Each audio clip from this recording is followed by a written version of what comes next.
সাতাত্তর আর এই গিয়ে 78। মোটে 78। এর চেয়ে বেশি তো নবাবের দেহরক্ষীর কাছে থাকে। দূর দূর দূর দূর। অনেকদিন মহারাজকে হাত করে মোহর নেওয়া হয়নি, কিছু একটা করতেই হবে।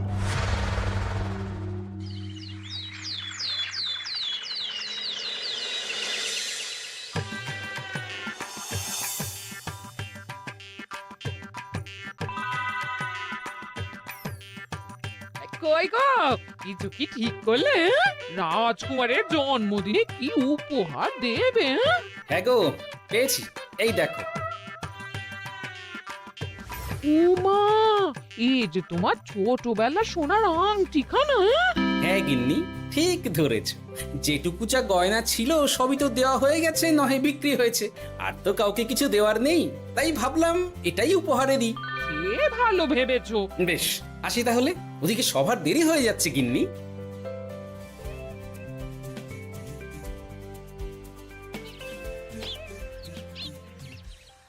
আচ্ছা শোনো, একটা কথা বলতে ভুলে গেছিলাম, আজ একটু তাড়াতাড়ি বাড়ি এসো।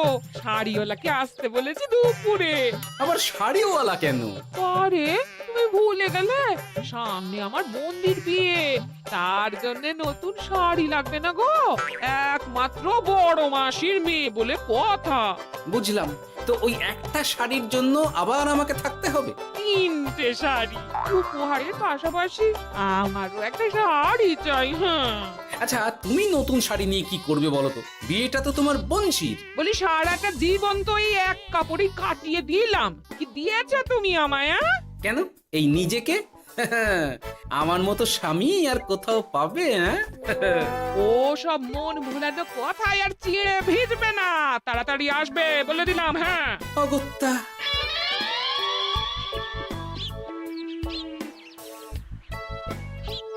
দূর, গিন্নিরও যত কথা সব বেরোনোর সময়। আবার তাড়াতাড়ি ফিরেও আসতে হবে শাড়ির জন্য। দেখি মহারাজকে বলি অগ্রিম বেতনের জন্য, না হলে তো শাড়ি কেনা যাবে না। তাও একটা হলে হতো, কিন্তু এনাকেও দিতে হবে। আসলে সত্যিই তো, গিন্নি আমার কত যত্ন আত্তি করে, কিন্তু তাকে আজ পর্যন্ত তেমন কিছু উপহার দিতে পারেনি। না, গিয়ে বলি।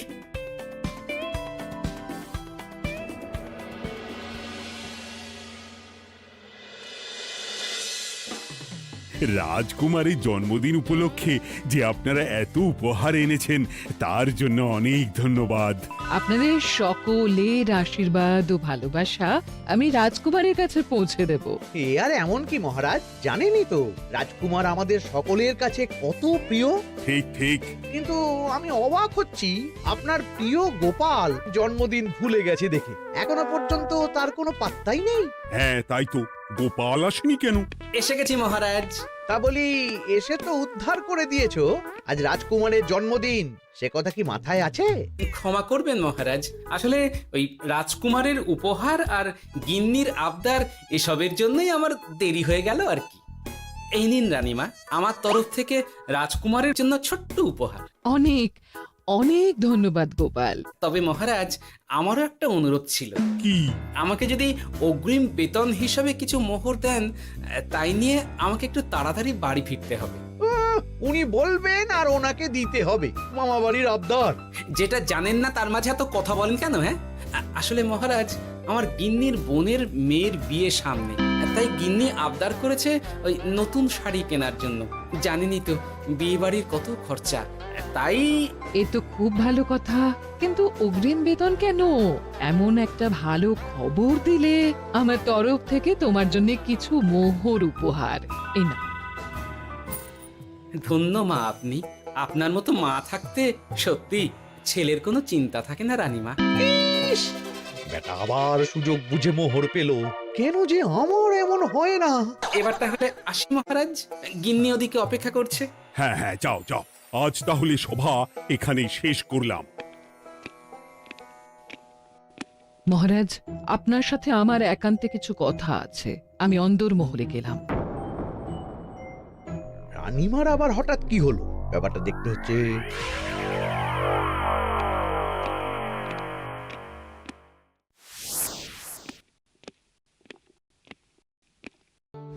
আজ আমি বুঝতে পারছি আপনি আমাকে একদম ভালোবাসেন না মহারাজ। ও কি কথা বলছো রানী? একদম ঠিক বলছি। নিজের গিন্নির আবদার মেটানোর জন্য গোপাল কত ভাবে, নতুন শাড়ি কিনে দেবার জন্য অগ্রিম বেতন অব্দি চাইলো, আর আপনি? আমি তো রাজা, আমি কেন বেতন চাইবো? সেটাই তো, রাজা হয়েও আপনি কখনো এমন কিচ্ছু করেননি, কিচ্ছু না। আহা, রাগ করে না। আমি তোমাকে সব থেকে সুন্দর শাড়ি উপহার দেব, একেবারে সোনার সুতোর কাজ করা মুক্ত বসানো শাড়ি। এমন শাড়ি কেউ কখনো দেখেনি। ও মা, সত্যি? আচ্ছা, এই ব্যাপার। গোপালের কথা শুনে এবার মহারাজ ও রানীমাকে উপহার দেবে? ধুর, আমারই ভাগ্যটা খারাপ।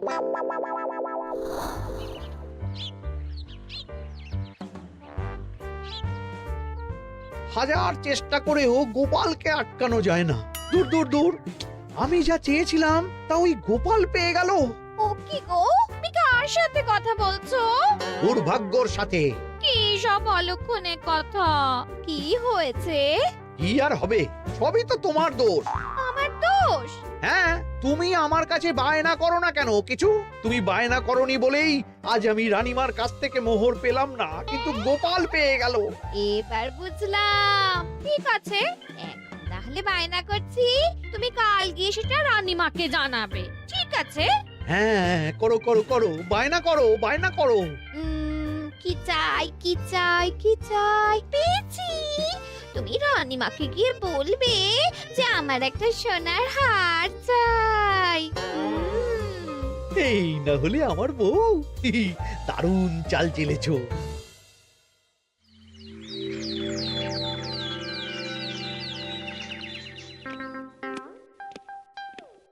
কি গো মন্ত্রী, আজ যে তুমি দেরি করলে বড়। আগে মহারাজ, আমাকে সময় নিয়ে শোনাতে শোনাতে মন্ত্রীমশাইয়ের মনে হয় নিজেরই সময় জ্ঞান খারাপ হয়ে গেছে। তুমি থামো তো মহারাজ, আমারও খুব বড় একটা বিপদ হয়ে গেছে। একমাত্র রানীমাই আমাকে বাঁচাতে পারবেন। আমাকে একটু ওনার সাথে দেখা করার অনুমতি দিন মহারাজ। কিন্তু তোমাদের রানীমা তো এখানে নেই। আসলে জানোই তো যে কুমার অনেক দূরে থাকে, তাই গতকাল রাতেই রওনা দিয়েছে। সে কি, রানীমা নেই? এবার কি হবে আমার? কেন কেন কেন, কি হয়েছে? আসলে মহারাজ, আমার বউ আমার কাছে সোনার হার গড়িয়ে দেওয়ার বায়না করেছে, তাই আমার। বুঝেছি বুঝেছি, চুপ করো তুমি। এখন তোমাকে মোহর দিতে পারবো না। কেন মহারাজ? পরের মাসে দিতে পারবো। আসলে তোমাদের রানীমাকে সোনার সুতো দিয়ে কাজ করা এক শাড়ি উপহার করেছি সদ্য, যার জন্য অনেক খরচ হয়ে গেছে। তাহলে আমার সোনার হার পরের মাসে গড়িয়ে দিও। এটা তো ঠিক না। গোপাল আপনার প্রিয় বলে যখন যা চায় তখনই সাথে সাথেই পেয়ে যায়, আর আমার বেলায় এমন। এমন কোনো ব্যাপার নয় মন্ত্রী। মহারাজ, আপনি বরং আমাকে দেওয়া মোহরগুলো আমার অগ্রিম বেতন হিসেবে ধরুন, না হলে মন্ত্রীমশাই এমন অভিযোগ বারবার করবেন। আহা গোপাল, তোমাকে তো স্বয়ং রানীমা উপহার দিয়েছেন, এসব কিছু করতে হবে না। যেমন আছে তেমনই থাক। ঠিক আছে, আমিও দেখে নেব পরে। কি দেখে নেবে মন্ত্রী? না না, ও কিছু না মহারাজ, পরেই দেখে হার গড়ানোর কথা বলছি। না, মন্ত্রীর হাবভাব মোটেই ঠিক ভালো লাগছে না। বেটা মনে মনে নিশ্চয়ই কোনো ফন্দি আসছে আমার বিরুদ্ধে। কিছু একটা করতেই হবে। গোপালের ওই মোহর উপহার পাওয়াটা আমি কিছুতেই মেনে নিতে পারছি না। একটু মাথা খাটাই, একটু মাথা খাটাই। উপায় পেয়েছি। আমাকে এখনই নবাবের কাছে গিয়ে মহারাজের নামে বলতে হবে।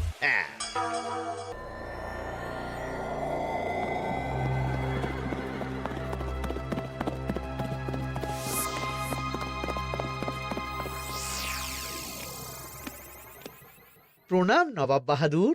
আরে এ যে কৃষ্ণনগরের রাজা কৃষ্ণচন্দ্রের মন্ত্রী, তো হঠাৎ এখানেই কেন? আমি নবাব বাহাদুরকে আন্তরিক ধন্যবাদ জানাতে এসেছি। কিসের জন্য? এই যে আমরা খুব খুশি রাজা কৃষ্ণচন্দ্রের মতো একজন শক্তিশালী রাজা পেয়ে। শুধু সামরিক বলেই নয়, আর্থিক, সামাজিক, রাজনৈতিক সব দিক থেকে। আর এটা সম্ভব হয়েছে আপনার মতো একজন নবাবের মহারাজের ওপর কৃপা দৃষ্টির জন্য। বলতেটা কি চাইছো তুমি? তেমন কিছুই না, আপনার গুণগান করছি। নইলে আপনিই বলুন না, আমাদের মহারাজ কখনো সোনার সুতোয় বোনা মুক্তোর কাজ করা শাড়ি কিনে রানীমাকে উপহার দিতে পারে? কি সোনার শাড়ি? হ্যাঁ, এমন দামি শাড়ি যা হয়তো নবাবের কাছেও নেই। ঠিক আছে ঠিক আছে, তুমি এখন আসতে পারো। আর শোনো, আমি তোমাদের রাজ্য পরিদর্শনের জন্য লোক পাঠাবো। কবে কখন সেটা কাল তোমাদের সূচনা পাঠিয়ে দেবো, কেমন? তো, ঠিক জায়গাতেই আগুনটা ধরিয়েছি মনে হচ্ছে। বেশ। ব্যাপারটা আমার মোটেই ঠিক লাগছে না উজির। কৃষ্ণচন্দ্রর মতো এক সামান্য রাজা এত দামি শাড়ি কিনলো কি করে? কালো বাজারি করছে না তো? আমিও একই কথা ভাবছিলাম হুজুর। এক কাজ করো, কালকে কৃষ্ণনগরে খবর পাঠাও। 2 দিন পর রাজকার্য পরিদর্শনের জন্য তুমি সেখানে যাবে। সব খতিয়ে দেখবে, আর কিছু বেগতিক বা গরমিল দেখলে সেটা বাজেয়াপ্ত করে নেবে, কেমন? আর কে হুজুর?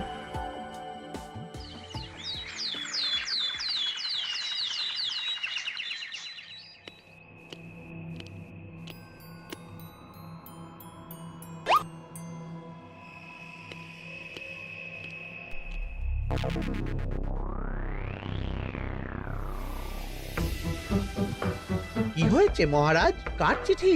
নবাবের রাজকার্য পরিদর্শনের জন্য লোক পাঠাবে 2 দিন পর। এতে চিন্তার কি আছে মহারাজ? চিন্তার বিষয় আছে। নবাব আমার রাজকোষের হিসাবও মিলিয়ে দেখতে চায়। কোনো একটা ভাবে নবাবের কানে আমার সোনার শাড়ি কেনার কথাটা চলে গেছে, তাই সন্দেহ করছে। সে কি কাণ্ড! নবাবকে তো চিনি, ভুল ধরার কোনো সুযোগ ছাড়বে না। আর চিঠিতে পরিষ্কার লিখে দিয়েছে, হিসেবের একটু এদিক ওদিক হলেই সে সব বাজেয়াপ্ত করে নেবে। হায় কপাল, এ সব হয়েছে গোপালের জন্য। অমনি শুরু করে দিলেন। আচ্ছা, আমি আবার কি করেছি বলুন তো?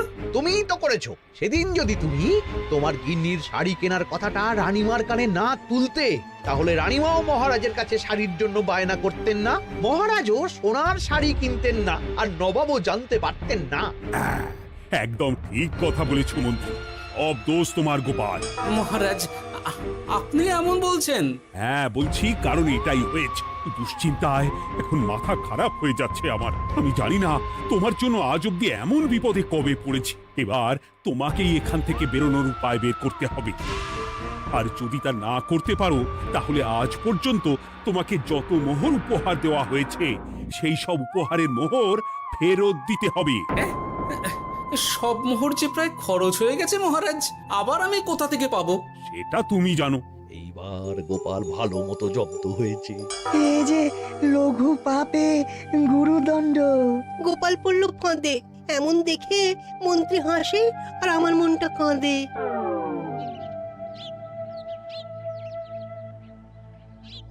এখানে বসে কি করছো গো গিন্নি? এসে পড়েছো? ওমা, তোমার মুখটা এমন শুকনো দেখাচ্ছে কেন? আর বলো না, এই হিসেবের ঠেলায় সবকিছু বেহিসাবি হয়ে যাচ্ছে একেবারে। আচ্ছা, তুমি কি করছিলে ওই রসিদগুলো নিয়ে? দেখে হিসেব করছিলাম এই মাসে অনেক খরচ হয়েছে কিনা, সেই বুঝে পরের দিনগুলো চালাতে হবে গো। কি বলে? রসিদ দেখে হিসেব কষা? রি, এটা তোমার মাথাতেই আসেনি। ধন্যবাদ গিন্নি, আরো একবার তোমার জন্য এই যাত্রায় আমি বেঁচে যাব মনে হচ্ছে। বেঁচে যাবে কেন? কি হয়েছে? আচ্ছা, আমাকে আবার একটু রাজপ্রাসাদে যেতে হবে। আমি এলাম গিন্নি। কি যে বলে লোকটা, কিছুই বুঝতে পারি না। হ্যাঁ,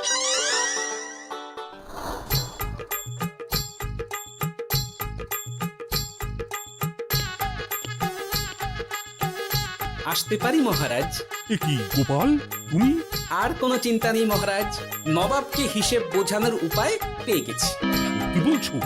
কি উপায়? এই দুদিনে আপনি শুধু সকল প্রজাদের কাছ থেকে পুরনো রসিদ সংগ্রহ করুন, তাহলেই কেল্লা ফতে। তাই নাকি? আর নয়তো কি? তবে এ ব্যাপারে মন্ত্রী মশাইকে কিন্তু কিচ্ছু জানতে দেওয়া যাবে না। শুধু আমি যা বলছি তাই করুন মহারাজ। সে তো বুঝলাম, কিন্তু প্রজাদের থেকে পুরনো রসিদ সংগ্রহের কথা ঘোষণা করলেই মন্ত্রী এমনি জানতে পেরে যাবে। চিন্তা করবেন না মহারাজ, আমার কাছে এটারও উপায় আছে। আপনি শুধু খেয়াল রাখবেন যাতে এই কথা 5 কান না হয়। বাকিটা ভরসা রাখুন, কৃষ্ণনগরের একটা ঘাসও নবাব বাজেয়াপ্ত করতে পারবে না।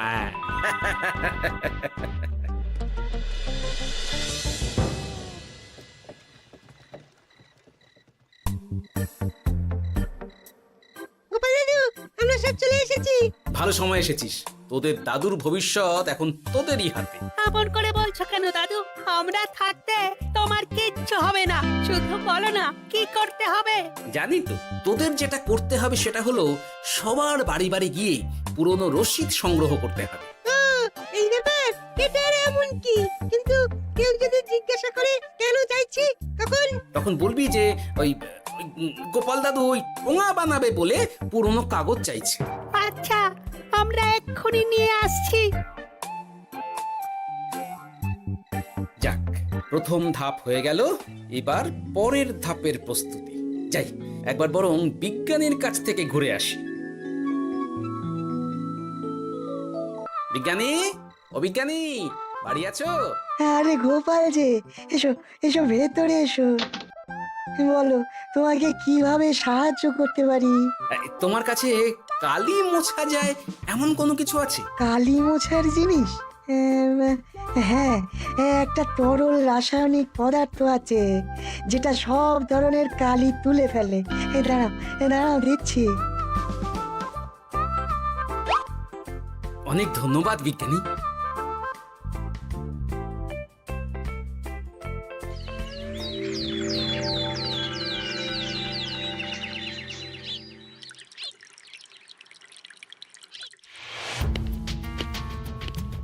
আসুন আসুন, আপনার জন্যই তো অপেক্ষা করছিলাম। তাই নাকি? এতটা পথ উনি এসেছেন, আগে ওনার জন্য শরবত ও মিষ্টির ব্যবস্থা করি। এই যে মহারাজ, আমি জল মিষ্টির ব্যবস্থা করে এনেছি, এটাও সাথে নিন। এটা কি? কেন, হিসেব ভোলা ময়রা পাঠিয়েছে এই মিষ্টি ও শরবতের দাম। এর মধ্যে এই কাজের সাথে যুক্ত ভোলা ময়রা আর তার পরিচারকের পারিশ্রমিকও যুক্ত আছে। হ্যাঁ, আসলে আমাদের মহারাজ তো প্রতিদিনের খরচ খুব হিসেব করে চলেন, তাই। ও, আমি একটু বসবো? নিশ্চয়ই, ওই তো ওদিকে বসার জায়গা। আপনি কি হাওয়া খাবেন উজির সাহেব? তাহলে রশিদে ওটাও যুক্ত করব। মশকরা হচ্ছে? আহা, রেগে যাচ্ছেন কেন? আপনার সাথে মশকরা করার মতো স্পর্ধা আমার নেই উজির সাহেব। আসলে মাসের শেষ তো, তাই একটু বেশি হিসেবে চলতে হচ্ছে আর কি। আমাকে হিসেব দেখাচ্ছ? আর রাজা কৃষ্ণচন্দ্র যে সোনার সুতোয় বোনা শাড়ি কিনতে পারলো, সেটার হিসেব কোথায়? একটা সামান্য রাজা এত অর্থ পায় কোথা থেকে? এ আবার কেমন কথা? মহারাজ যা কিনেছেন সেটা তো তার জমানো অর্থ দিয়েই কেনা। আমি বিপথে কোনো কাজ করি না। সেটা তো রাজকোষের হিসেব দেখলেই বোঝা যাবে। শুনে রাখো গোপাল, একটুও যদি হিসেব এদিক ওদিক দেখি না, তাহলে সব বাজেয়াপ্ত করে দেব। কোনো চালাকি নয়, কোনো চালাকি নয়। বেশ, তবে করুন হিসেব। আমাদের কাছে কিন্তু সব কিছুর রসিদ আছে। কই গো, আনো সব, আনো আনো।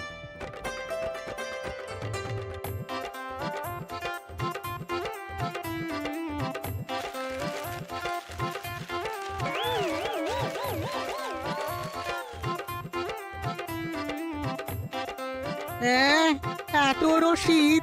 আপনি বরং নিশ্চিন্তে হিসেব কষে নিন, আমরা আসি।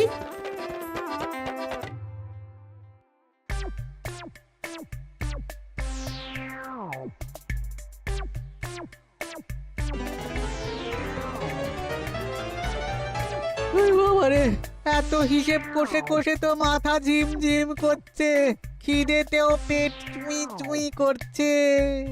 আপনার হিসেব কত দূর উজির সাহেব? আমাকে এখান থেকে নিয়ে চলো গোপাল, আমি আর পারছি না। ও কি, অঙ্ক কষে কষে তো আপনার সব শক্তি শেষ হয়ে গেছে দেখছি। আচ্ছা চলুন চলুন চলুন, কিছু মুখে দিয়ে দিন, তাহলেই শক্তি আসবে। তাই চলো।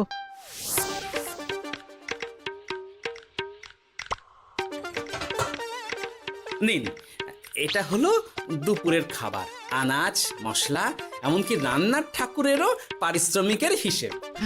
এবার আমি পাগল হয়ে যাব। আমি আর কোনো হিসেব দেখতে চাই না। সব সময় কি আর হিসেব নিয়ে চলা যায় নাকি? কি আর করা যাবে বলুন? হিসেবে না চললে আপনি তো মহারাজের উপার্জনের উপর সন্দেহ করবেন, আর বেশি খরচ হলেই সম্পত্তি বাজেয়াপ্ত করবেন। তাই বলে সব কিছুতেই হিসেব? কোনো একদিকে বেশি খরচ হলে বাকি দিকগুলো এভাবেই কম করে চলতে হয়। কি ঠিক বলিনি? আমি আমার ভুল বুঝতে পেরেছি গোপাল, এবার আমাকে রেহাই দাও। আসলে তোমাদের মন্ত্রী নবাবের কাছে গিয়ে তোমাদের রাজা নামে উস্কেছে। কি মন্ত্রী? এই রে খেয়েছে, এবার পালাতে হবে দেখছি। ঠিক জানতাম মোহরের জন্যই এত কিছু। তাই তো নবাব এমন করেছেন। বেশ, এবার আমি ফিরে গিয়ে নবাবকে সব জানিয়ে দিচ্ছি। সত্যি গোপাল, তোমার তুলনা হয় না। আর মন্ত্রী, আগে মহারাজ, তুমি যা করেছো তার কোনো ক্ষমা নেই। তোমার জন্যই আমার এত হয়রানি হয়েছে। ভুল হয়ে গেছে, আমাকে ক্ষমা করে দিন মহারাজ। গোপালের ওপরে হিংসে করে এমন করেছি, আর হবে না। একটা সুযোগ দিন মহারাজ। হ্যাঁ মহারাজ, সুযোগ দিয়েই দিন। বেশ, তবে তোমার শাস্তি হলো রানীমাকে আমি যে সোনা শাড়ি কিনে দিয়েছি সেটার পুরো দাম তোমাকে আমায় দিতে হবে। আসছে